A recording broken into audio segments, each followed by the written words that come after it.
నమః శివాయ.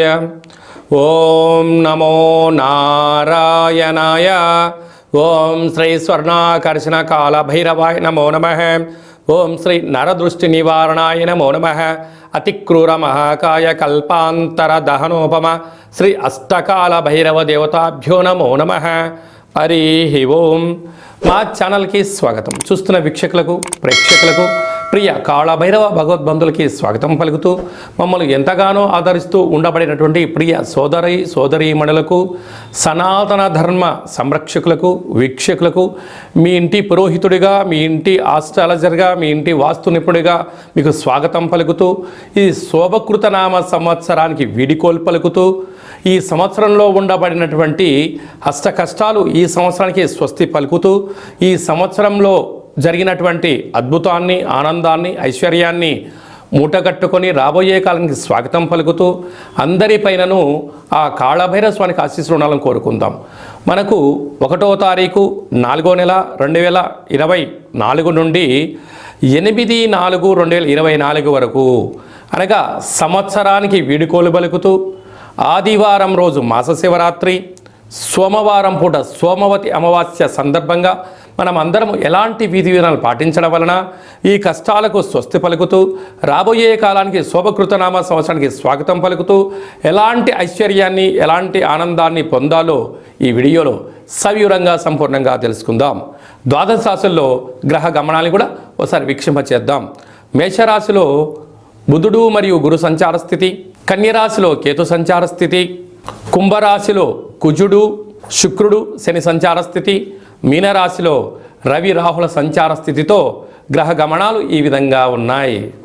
కన్యరాశి వారికి అష్టమ స్థానంలో గురు సంచార స్థితి ఉండడం వలన పిల్లలు చదువులు, ఉద్యోగాలు, సంతానము, విదేశానము, రాజయోగము, రాజసన్మానానికి సంబంధించినటువంటి ఇబ్బందులు ఉన్నట్లయితే పసుపు రంగు గాజులను, పసుపు రంగు పుష్పాలను, పసుపు రంగు చీరను ఏర్పాటు చేసుకొని గృహంలో కులదేవతలకు, గ్రామదేవత దగ్గర పూజ చేసి ఈ చాకరి వారితో దిష్టి తీయించుకొని వారికి ఈ వస్త్రాలను దానం చేయడం వలన వివాహం కాని వారికి వివాహము, సంతానం లేని వారికి సంతానము, విదేశీయానంలో ఆటంకాలు తొలగిపోయి అనుకున్న విజయం మీ సొంతమవుతుందని చెప్పి గమనించాలి.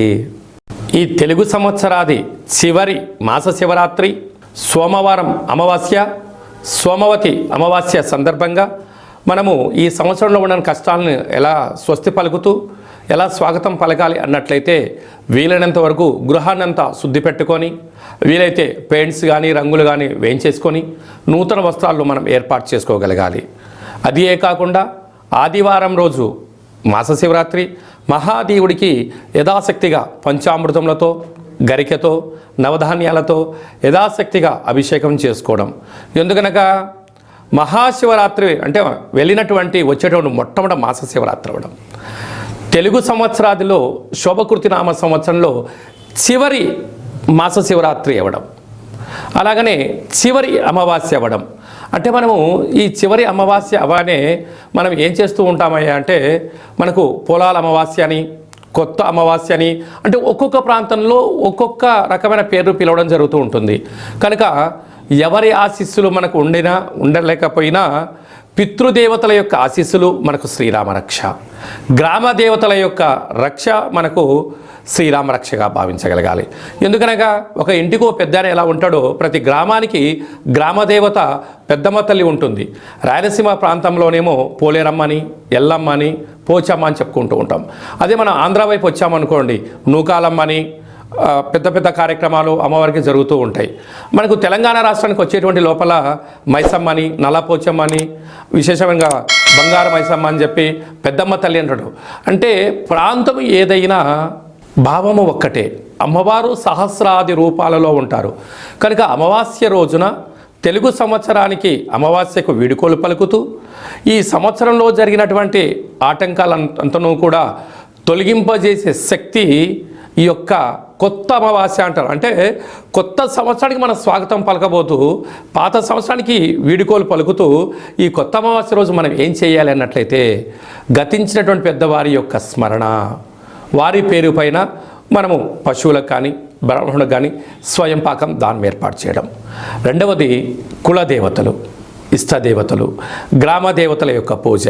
అందుకే ఇలాంటి కాల సమయంలో మనం ఏం చేయగలగాలి అన్నట్టయితే ఇంటినంతా శుద్ధి పెట్టుకొని ఇంటి గుమ్మాలకు కానీ సింహద్వారాలకు కానీ శ్రీరామ అనేటువంటి అక్షరాలను రాసుకోవడం, స్వస్తికి రాయడం, అలాగనే ఇంట్లో పూజామందిరంలో దేవతల్ని శుద్ధి పెట్టుకొని అఖండమైన దీపాన్ని ఆ ఒక్క పూట పెట్టుకొని, మనకు పులగము అంటాం రాయలసీమ ప్రాంతంలో, అలాగే మనకు తెలంగాణకు వచ్చినప్పుడు కిచిడి అంటారు, ఆంధ్ర ప్రాంతానికి వచ్చినప్పుడు పులిహోర అంటాం. అంటే ఒక్కొక్క ప్రాంతంలో ఒక్కొక్క రకం అంటే ఉడికేటువంటి అన్నంలో అంటే బియ్యంలో పెసరపప్పు కొద్దిపాటి పసుపును వేసి అన్నాన్ని ఉడికింపచేసి తెల్ల నువ్వుల పచ్చడిని ఏర్పాటు చేసుకొని, అలాగనే గారెలు, బూరెలు, ఉండ్రాళ్ళు, భక్ష్యాలు లాంటివి చేసుకొని కులదేవతలకు నైవేద్యంగా పెట్టి గతించిన పెద్దవారికి నైవేద్యంగా ఏర్పాటు చేసుకొని, అవన్నీ ఏర్పాటు చేసుకొని ఒక కొత్త చీరే, 2 జాకెట్ పీసులు, గాజులు, పూలు, పళ్ళను ఏర్పాటు చేసుకొని మన ఇంట్లో అంటే మన ప్రతి గ్రామంలో చాకలి వాళ్ళు ఉంటారు, వారిని పిలిచి వారికి బొట్టు పెట్టి గాజులు పెట్టి వారి చేత మీరు ఇంటి యజమానులందరూ కూడా చీపిరి అనగా జాడు అంటే మనకు తెలంగాణ ప్రాంతంలో పొరక అంటారు ఒక్కో ప్రాంతంలో, వాటితో దిష్టి తీయించుకొని ఈ చాకలి వాళ్ళను ఇంటి ఆడపడుచుగా మనం భావిస్తాం కనుక ఈ వండినటువంటి పదార్థాన్ని వారికి నైవేద్యంగా పెట్టి వీరికి ఆడపిల్లగా మనకు ఆడపడుచుగా భావించి పెట్టడం వలన సాక్షాత్తుగా అమ్మవారి యొక్క రూపమే వారి భావించాలి కనుక వారికి ఆ రోజు వారి చేత ఇంటిలో దిష్టి తీయించుకోవడం, ఇంటిలో ఒక గుమ్మడికాయని పలగొట్టించడం, వారి చేత మనము ఆశీర్వచనం పొందడం, వారికి ఈ యొక్క స్వయం పాకాన్ని వండినటువంటి ఈ పులగాన్ని ఏర్పాటు చేయడం వలన వారే గ్రామ దేవతల రూపంగా భావించాలి. ఇచ్చి ఏర్పాటు చేసినట్లయితే మనకు పట్టినటువంటి శని, మనకు పెట్టినటువంటి దరిద్రము సర్వము తొలగిపోయి సంపూర్ణంగా ఐశ్వర్యానికి రాబోయే సంవత్సరానికి స్వాగతం పలుకుతారని చెప్పి గమనించాలి. వీలైనంత వరకు చాకలి వాళ్ళతో దిష్టి తీయించుకోవాలి. మన తెలంగాణ ప్రాంతంలో చాకలి వారిని మడేలా అని మరొక పేరు కూడా ఉంటుంది. మడేలతో దిష్టి తీయించుకుంటే మండెము కూడా ఒక వజ్రం అవుతుందని చెప్పి మనకు సామెత ఉంటుంది. అదే రాయలసీమ ప్రాంతంలో చాకలి వారు ఇంట్లో తుడిస్తేనే దరిద్రం పోయి లక్ష్మీదేవికి స్వాగతం మనం పలుకుతుంది అని చెప్పి గలుపుతారు. అది ఆంధ్ర ప్రాంతంలో చాకలి వారికి దానం చేయడం వలన ఐశ్వర్యం మన సొంతం అవుతుందని చెప్పి పెద్దవారి యొక్క నానుడి కూడా.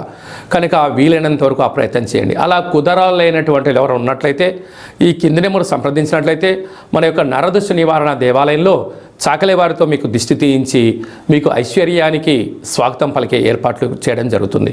కనుక ఈ సంవత్సరానికి వీడుకోలు పలుకుతూ కొత్త అమావాస్య రోజున అమ్మవారిని స్మరిస్తూ గ్రామ దేవతల యొక్క ఆశీస్సులు పొందగలరు అనేది చిన్న విన్నపం. కనుక అందరికీ ఈ సంవత్సరంలో కష్టాలన్నీ ఇక్కడికే ఫుల్ స్టాప్ అయిపోయి రాబోయే సంవత్సరంలో స్వాగతం పలకాలని గ్రామదేవతల్ని కోరుకుందాం. ఇంకను మనం విజయం సాధించగలగాలి అన్నట్లయితే ఈ యొక్క పాత్రను ఒకసారి మీరు గమనించినట్లయితే ఇది ఒక కంచు పాత్ర, కాళభైరవ స్వామి వారి యొక్క అక్షయ పాత్ర అంటారు. ఈ యొక్క పాత్రలో 12 రాసులను అచ్చు వేయడం జరుగుతుంది. ఈ పాత్రతో ఉపయోగాలు ఏమిటయ్యా అనగా కంచు మోగినట్టు కనకంబు మోగదు గదరా సుమతి అని చెప్పి సుమతి శతకంలో చెప్పినట్టుగా ఈ యొక్క పాత్రను మనం ఇంట్లో ఉంచుకోవడం వలన ఇలా ఒకసారి శబ్దం చేసినట్లయితే ఓంకారనాదం రావడం జరుగుతుంటుంది. ప్రణవం ఓంకారం అంటే మనం ఏ పని ప్రారంభించినా ఓం అనే శబ్దంతోనే ప్రారంభిస్తాం. ఈ యొక్క శబ్ద తరంగాలు ఇంట్లో ప్రసరించడం వలన అందులో ఈ కొత్త అమావాస్యకు స్వాగతం పలుకుతూ మనం చేయడం వలన ఇంట్లో ఉండబడినటువంటి జ్యేష్ఠాదేవి, దుష్టశక్తులు, తాంత్ర ప్రయోగాలు తొలగిపోయి ఐశ్వర్యం కలిగినటువంటి మహాలక్ష్మీదేవి అమ్మవారు మన ఇంట్లోకి స్వాగతం పలుకుతుంది. ఎలాగో ఒకసారి చూద్దాం.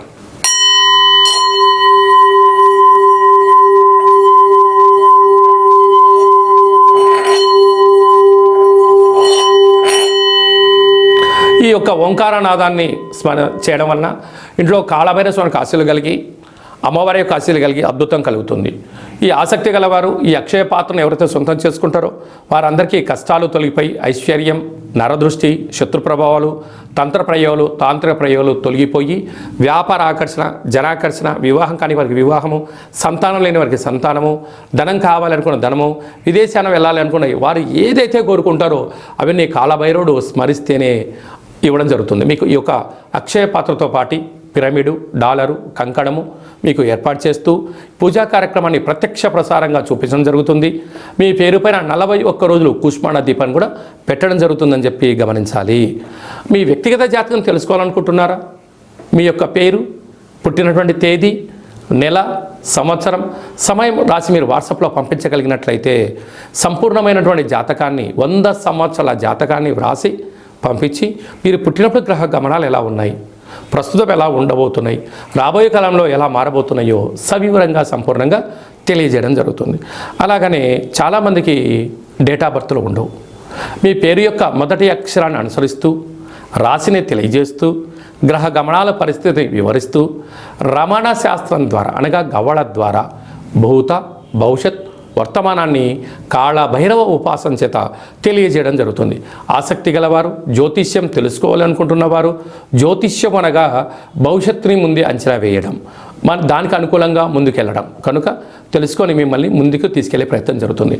కనుక ఆసక్తి గలవారు ఈ కింది నెంబర్ సంప్రదించి వాట్సాప్ ద్వారా, ఆన్లైన్ ద్వారా, ఆఫ్లైన్ ద్వారా అపాయింట్మెంట్ తీసుకొని సంప్రదించగలరు. అలాగనే భార్యాభర్తల మధ్య తరచూ గొడవ పడుతున్నారా? పోలీస్ స్టేషన్లు గొడవలు మనశ్శాంతి లేని జీవితం పొందుతున్నారా? మీకు కాళభైరవ స్వామి యొక్క ఆశీల చేత, పేరులో స్వల్పమైన మార్పు చేత, చిన్న చిన్న ఆచరణల ద్వారా మీకు ఉండబడినటువంటి ఆటంకాలు తొలగిపోయి ఐశ్వర్యం కలగాలని సలహాలు సూచనలు జరుగుతుంది. మీ అబ్బాయి కానీ అమ్మాయి కానీ ఎంత ప్రయత్నం చేసినా వివాహం కుదరట్లేదా? వచ్చినటువంటి సంబంధంలో అమ్మాయి జాతకంలో ఏమన్నా గండాలు, దోషాలు ఏమైనా ఉన్నాయా?